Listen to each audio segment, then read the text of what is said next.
Hey guys, today I'm filming my Throwback Thursday of my Best of Beauty for 2016.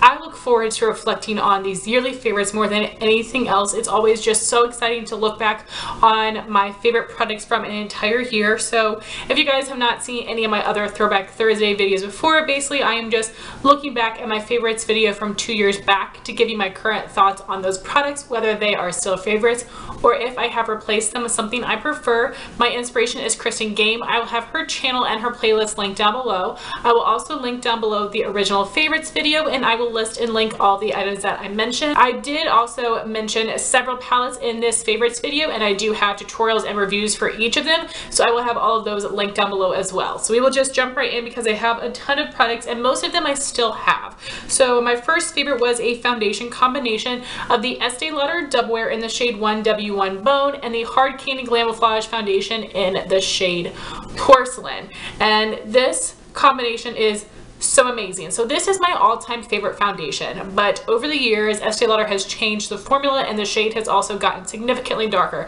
As you guys can tell, this is quite dark for my skin tone. So I love this formula. It does have a medium buildable coverage. It does have more of a satin finish and it is pretty darn long wearing. But to mix it, I had discovered the Hard Candy Glamoflague foundation in Porcelain. This is like a holy grail to me, and this is a great product. First off, the Porcelain shade is very, very fair, but also yellow tone, which is very hard to find. So that makes it the perfect foundation combination because we have the right undertone for me as well as the right amount of lightness. So this does have a medium buildable coverage. It does have more of a natural satin finish, and this foundation works so well to mix with everything else I have in my collection, which is fantastic because most foundations are too dark for me or a little too pink. So this works well with everything. But this is definitely my favorite combination right here. I do have this bottle and then I do have one backup, which is amazing. But Hard Candy did just recently repackage this foundation, and now it has one of those little doe foot applicators, which I don't like. The pump is much easier for mixing purposes, and I know that they have changed the shade names.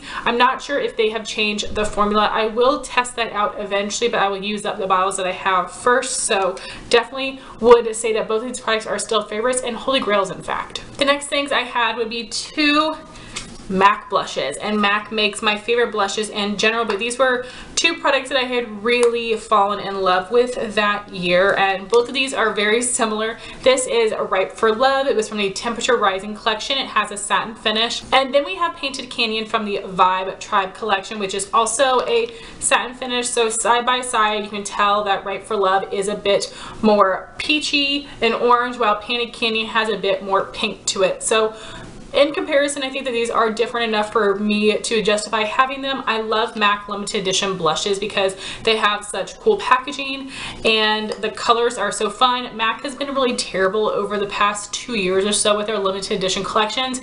Either the packaging is boring or they're re-releasing permanent products in special packaging, which nobody likes. Like, MAC can be more creative than that. We've all seen it. So I hope they'll get back to their roots in terms of color and creative products. But I absolutely love these. I think MAC blushes are very pigmented. They do blend out really nicely. These look amazing on the cheeks. They don't look like a dry matte, but they don't look shimmery either. These are definitely still holy grails and go-tos for me in the summertime. My next favorite was a brow product. This is the Benefit Goof Proof Eyebrow Pencil. I had the shade number 2 at that time, but I now have number 1. I just prefer number 1 because it is a little bit lighter, but I can get away with wearing 2 as well. It's just more of a taupey shade. So this is Benefit's Thick Angled Brow Pencil. Because I do have such large full brows, it is very easy for me to use this to fill them in, but I don't like to use this on its own. I like to use this in combination with more of a micro pencil. I will use the micro pencil to help shape the brow, and then I will use the Goof Proof to fill it in. I think this is amazing. It has a perfect consistency between waxy and creamy. This pencil lasts me for quite a long time. This one is definitely still a favorite, and I'd say it's a holy grail. Next, I had a couple eyeshadows from ColourPop. So the first was the Super Shock Shadow in Amaze. It was a beautiful rose gold with a metallic finish. This one did have some glitter pieces in it, and it is the color I wore on my wedding day. I absolutely loved it, but that was actually the very first ColourPop eyeshadow that I used up completely, which was very exciting, and that is something that I definitely plan on maybe repurchasing. So basically Amaze, Lala, and Weenie are all very, very similar. They're just slightly different from one another. So I'll repurchase one of the rose golds in the future, but I have several other similar shades I need to use up first. You guys know how much I love ColourPop Super Shock shadows, especially the pearlized and the ultra metallic finishes, because those don't have any glitter. The metallic finishes do have glitter, but I can usually get past them, and I just love the way they look on the lid. So the other shade I was using was Bill. This is a matte finish, and this is a nice light purpley taupe color, and I do not usually like the matte shades. I find them very difficult to work with, but because this is a lighter color and I have a really great brush, it's actually from RC Cosmetics, but the ones that ColourPop make are nice as well to help really buff this out into the crease. I have not worn this one in over a year. I definitely need to use this or get rid of it, which is very sad. It is a beautiful color. I just wouldn't recommend the mattes in general. Like I said, the lighter ones are easier to blend out because they're lighter colors, but the other ones can look harsh and messy and they aren't so easy to blend. So I would definitely just recommend trying out the shimmery ColourPop Super Shocks and passing on the matte. So even though this one has a special place in my heart, it is not something I consider a favorite anymore because, like I said, I haven't used it in over a year. Then I have a whole bunch of eyeshadow palettes. This is when I started my palette of the month series, which really made me fall in love with eyeshadow palettes. So I'm still really happy that I continue to do those, and it has regained my love in palettes, which is a good and a bad thing because I want to buy them all. But the first favorite was the Anastasia Tamanna palette, which was limited edition. So this palette looks very different than when I showed it in my 2016 video. I've used up several shades, I've hit pan on several shades, but my favorite colors in this palette at that time would be Gilded, which is like a golden bronze I was using on my lid, and Bengal, which I was using in my crease. And Bengal is a permanent shade, which is amazing because this is the most beautiful warm brown without being too orangey. I love the Anastasia shades. The titanium finishes are amazing for the lid, and I absolutely love her ultra matte finishes. They can be a little powdery and have a decent amount of fallout, but they blend so nicely and they're very, very pigmented. So this palette is something that I really do enjoy. As I said, I've used up several shades, hit pan on several shades, so I definitely have some goals for this in the future. But I love Anastasia shadows in general, but this was a really, really good palette. Next we have the Balm in the Balm of Your Hand palette. This was their Greatest Hits Volume 1. They have released a second one since then, but this was the original. So basically you have their greatest hits, some of their best-selling products. 3 blushes, a bronzer, a highlighter, and 4 shadows. So I definitely love all of the cheek products in here. I created an eye look using this shade on the lid and then these 2 blushes for transition and crease color, and I thought that was very beautiful. This was also my very first time trying the Cabana Boy blush, and I absolutely fell in love with that. It's a staple for the winter time. But the main reason I love this palette is for this shadow, Mischievous Marissa. It was from the Shady Lady limited edition palette. This is such a gorgeous rose gold coppery color. It looks amazing. I'll wear this one on the lid, and I think I was wearing it with MAC Soft Brown and Brown Script, and then on the lower lash line I was using this green shade Lead Zeppelin from the Balm Jovi palette, which looked absolutely amazing. So I do enjoy this palette. I think it is a really cool concept, and that shade is just everything. So then we have the Urban Decay Naked 3 palette. I know a lot of people hate on this one, but I actually still really enjoy it, and it probably has to do with the fact that I'm very fair. I have blonde hair, green eyes. I just think it's very flattering on me. So my favorite shades in this palette would definitely be Strange, which I would use as a brow bone highlight, this color Limit for a transition shade, and Nooner for a crease color. Then my favorite ones for the lid would be Trick, which is a really pretty rose gold. That one isn't as easy to pick up on the brush, so you do need to apply it wet. And then we have Liar, which is the more rosy one, and Mugshot is a little bit more taupey. So those are my 3 favorite looks, and I really do like the quality of this. I think the shades are beautiful. I haven't reached for a ton this year, except I am currently panning that shade Strange. But I definitely do really enjoy this, and I'm happy to have it in my collection, and I would still consider it a favorite. Then we have the Too Faced Peanut Butter and Jelly palette. I am currently panning this Matte White Extra Creamy. This is a really, really nice palette. palette. I think that these shades are very beautiful. However, the two purples do not perform well. So when you take those out, this is a basic warm neutral palette. This light peachy shade makes a nice transition color, except there's chunky glitter in here, which is totally unnecessary. It makes no sense why they would do that because it doesn't look really nice and shimmery on the lid. It's glitter chunks. So I do not like that, but all the rest of the colors I absolutely love. I think they're very pigmented, they perform well, and I'm just a warm tone eyeshadow lover at heart, so I do enjoy this palette. I would say it's still a favorite. I wouldn't say if I could only have 5 palettes that I would choose this one because it is so limited with the color selection, but I would still call it a favorite. Then I have the Balm Meet Matte Trimony palette.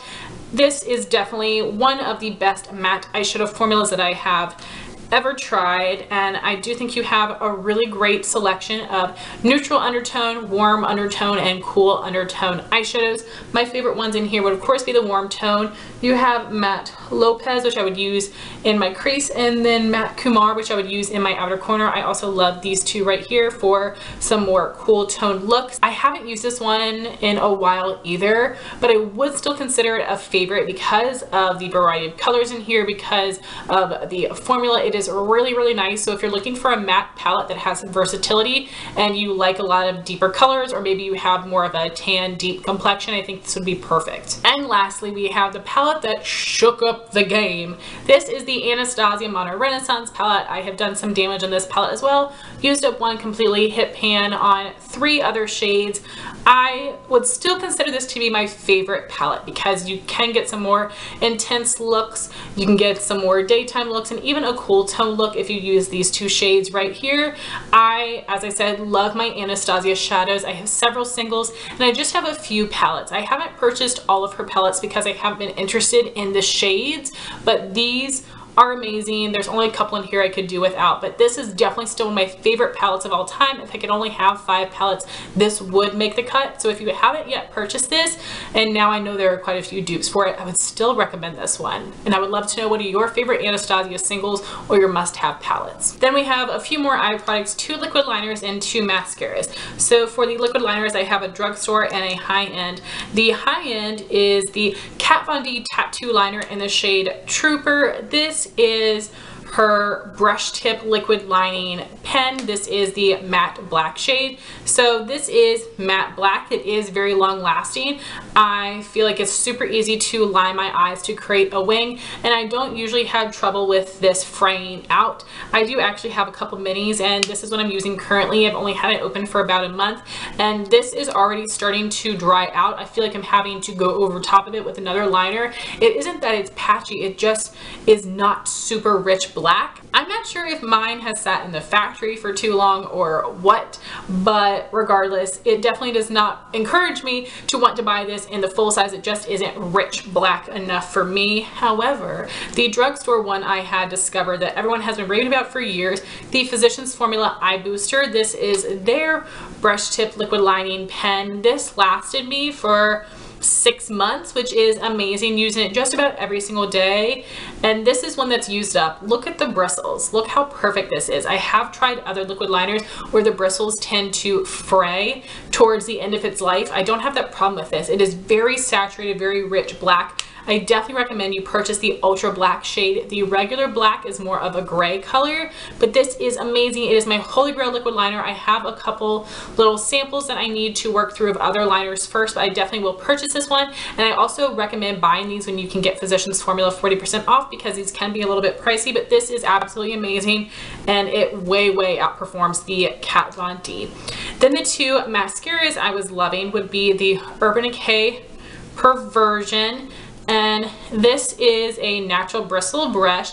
It does have a wet formula, and this one gives a ton of really nice volume. It does help give a little bit of length as well. This is a mascara I can definitely use on its own. I generally like to layer mascaras, but this one does work well on its own. I really enjoy the brush. So I don't think I would buy this in the full size, because everyone I've heard who loves the minis did not like the full size, but I have a few more minis on back stock I will be happy to use, and I would still consider that one a favorite. And then my other favorite is what I'm using currently. This is the Lancome Hypnose Drama Mascara. It is also a natural bristle brush, a wet formula. I love the shape, the curve to it. It really helps to give your lashes some lift, some curl. I think the brush is so fantastic. I absolutely love this one. Super duper duper expensive, but right before Christmas, Ulta was doing a deal a day and they had this mascara for half off, and I combined it with a 20% off coupon. So I do have a full size backup ready to use, so that is super exciting. Definitely still recommend this mascara, and it is a favorite. So then everything else we have would be lip products, and majority of these are from ColourPop, and boy have the times changed. If you guys have seen any of my videos over the past year, you know that I am just annoyed with ColourPop for the fact that their lip products specifically expire so quickly for me that it makes me not want to buy them. However, there are a few formulas that don't tend to expire very quickly. One of those would be my all-time favorite lip product, the Lippie pencils, which are absolutely incredible. So you do have to sharpen these, but it is super easy. It's always a very clean sharpen. These are a very creamy formula, so it is easy to line your lips and fill them in completely. The lip liner will sometimes fall out of the packaging, but you can just push it back in. People really complain about that, but it's not a big deal. It doesn't wiggle around when I'm applying it or continue to fall out. I just store mine upside down, so it tends to fall out a bit, but it's not a big deal, but personal preference, I guess. So my all-time favorite color is Aquarius, which is a beautiful nude. I can wear this with more pink or peachy nude lip colors. This was created with Kathleen Lights, and it was unfortunately discontinued. I've used up one completely. I have this one I'm currently using, and I do have two backups, but I was using this one in combination with the Buxom Full On Lip Polish in the shade Sandy, which is a beautiful peachy nude. I've used up one of these completely as well. This is a perfect peachy nude lip combination with two amazing formulas that I absolutely love. And this gloss is so incredible. I love the Buxom glosses. They do have that cooling sensation on the lips, which I think is really nice. It does not hurt at all. I love the minty scent. This does have more of a light medium opacity, but it gives a lot of gorgeous shine. So this combination is definitely still a favorite, as well as these products individually. Then I had more of a peachy lip combo that I was loving. So it was using the lip liner in Polite Society, which is more of a light peachy muted coral color. This was limited edition from the Jamie King collection. Absolutely love that one. And I was wearing it in combination with the Lippie Stix in the shade Hypnose, which is also a really pretty pinky peach color. I had purchased so many peach Lippie Stix from ColourPop looking for my perfect one, and this is my perfect one. This one was from a spring collection. I think this was also limited edition, but it is still a favorite, and the Lippie Stix don't tend to go bad very quickly in my experience, which is nice. Then I did have a vampy lip combination using the Lippie pencil in the shade Ellarie, which is a very deep, dark, blackened plum red color. Absolutely stunning. And I would pair that with the matte Lippie stick in the shade Lady, which is more of a very dark brown tone red. Put together, it is so deep and amazing. Like, I'm usually afraid of really dark lip colors, but this combo is so stunning. So these are definitely still favorites as well. So for the Lippie sticks in general, I haven't bought them in years because I don't tend to love this formula. The mattes are one of the better finishes, but they can sometimes feel a little bit heavy on my lips, and they aren't truly matte. They're more of a satin. However, the matte X finishes are incredible. I wish they would release more shades in that finish, and I might pick up a few more here or there, but I do still really enjoy these lip combos and would call them favorites. Then I did have one bold lip color, more bright for the summertime. That was the ColourPop Ultra Satin Lip in the shade Molly, a really intense pinky purple color. I love the Ultra Satin lips. I'm wearing one right now. They're super comfortable. They are very long wearing liquid lipsticks, but they are not transfer proof, but they're also super comfortable. Unfortunately, these go bad on me after 6 to 9 months, which is absolutely insane. They start smelling like glue, and I just don't feel comfortable using them because my lips have had bad reaction to expired lip products before. I don't want to mess with that. Still obsessed with this color and formula though. So then we have some nail polish. The first is from Wet n Wild. This was their Wild Shine polish in the shade She Sells, which is a very pretty peachy pink color. I did end up passing this along. I had tried it next to some of my favorite polishes and I realized it was basically a dupe, and that formula was a little bit more sheer, so I didn't need both, and I ended up passing that one along. The color was very similar to, was another favorite from this year, which is really why I don't understand how I didn't realize it was a dupe sooner. This is from OPI. This is I Got Myself Into a Jambalaya. I believe this is part of their permanent collection now, and I have also seen this at TJ Maxx. This is a beautiful pinky peachy color, really nice and bright, perfect for the summertime. I love OPI polishes. They usually take 3 coats to be opaque, but they aren't difficult to work with. I absolutely love this color. It is still a favorite. Then I do have another OPI polish. This is Fearlessly Alice. This is from the Alice Through the Looking Glass collection. It's a really intense bold blue. You do need to be very careful when you're removing this because this polish can severely stain the skin. But this color is very different from my collection. Definitely still a favorite.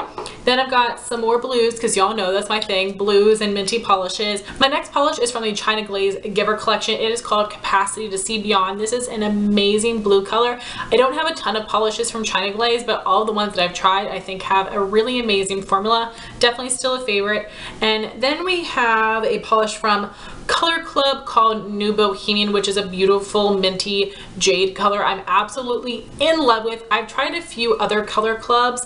I have a holographic, which is amazing, and then I do have a couple of neons, which I'm not so much in love with, but then I also have this one, which performs so well. It's a really beautiful color, and this is definitely a favorite as well. So then we have a couple, so then I had mentioned a couple tools. The first was the Pure Cosmetics Cameo Contour Sponge, which had an angled top and then a round bottom, which to me is the absolute perfect combination. I would use the rounded side for foundation and the angled side for powder or concealer, and it worked so well. But then Pure Cosmetics went and effed up and they changed the formula, the product, whatever that they use to make their sponges, and they're hard as a rock from what I've heard. So I definitely did not try to go out and repurchase that because I don't want to be disappointed and waste my money. I used that sponge for such a long time until it just truly fell apart. That is still my favorite sponge because of the shape. So if they ever went back to their original consistency, I would definitely purchase it again. Then I had a few eyeshadow brushes from MAC. The first is the 242, and I purchased this because Jaclyn Hill had been raving about this to use for glitters on your eyes, loose pigments, really messy shimmery shadows, and that would be perfect to pack them on the lid. I do think that's true, but this is not a favorite anymore. I haven't used it very much this year. I usually will pull for my 239 flat shaded brush, which really helps pick up eyeshadow better. It holds more eyeshadow and helps pack more on the lid. So this is not something I regret buying, but it just is not a favorite. Then we have the MAC 286 Duo Fiber Tapered Blending Brush. And this is absolutely amazing for applying dark colors in my outer corner, outer crease, and blending them out perfectly so they don't look so harsh on me. This is absolutely a holy grail brush, and I do think it is worth the money. However, I do want to mention I got both of these for around 50% off because of coupons and store discounts when I used to work at Belk, because MAC brushes are way overpriced. So the next favorite is super random, but I use it every single day. This is a vanity mirror from the brand Mirrorvana. They did send this to me several years ago. You can purchase this from Amazon. As I said, I use it every single day. This is perfect height for me to put on my vanity, for me to apply my makeup. It works so well. It's very clear, and I will have the Amazon link for it down below, but that's definitely still a holy grail product to me. If that ever broke, I would be devastated. I would just buy a new one, but I would be devastated. It works so well. Then I had some skincare products. First was the Mario Badescu Acne Facial Cleanser. I have so many little minis that I'm trying to work through, but if I ever wanted to buy a regular full-size cleanser again, that is the one that I would buy because it is so nice and simple. It makes my face feel very clean, very fresh without being really dried out or dehydrated. I think it's a really fantastic, simple cleanser that I would recommend to everyone. I don't even think you need to have acne to use that. It's just so good. And the other item was the Caudalie Resveratrol Lift Eye Lifting Balm, which is an amazing eye cream. Out of all of the ones I've tried, that is still my favorite for the consistency. It feels so smoothing under my eye. It sinks in pretty quickly, and it's super expensive. I have a lot of other samples I need to use up first, but I might buy that in the future. Ugh, that's so hard to say because it's so expensive, but it is still definitely the best thing I've ever tried. Whew. So guys, that was my super duper long Throwback Thursday video of my yearly favorites from 2016. So I would love to know your all's thoughts if you have tried these products in the comments down below. Thank you all so much for watching this video. Please like, comment, and subscribe, and I'll talk to you soon. Bye guys.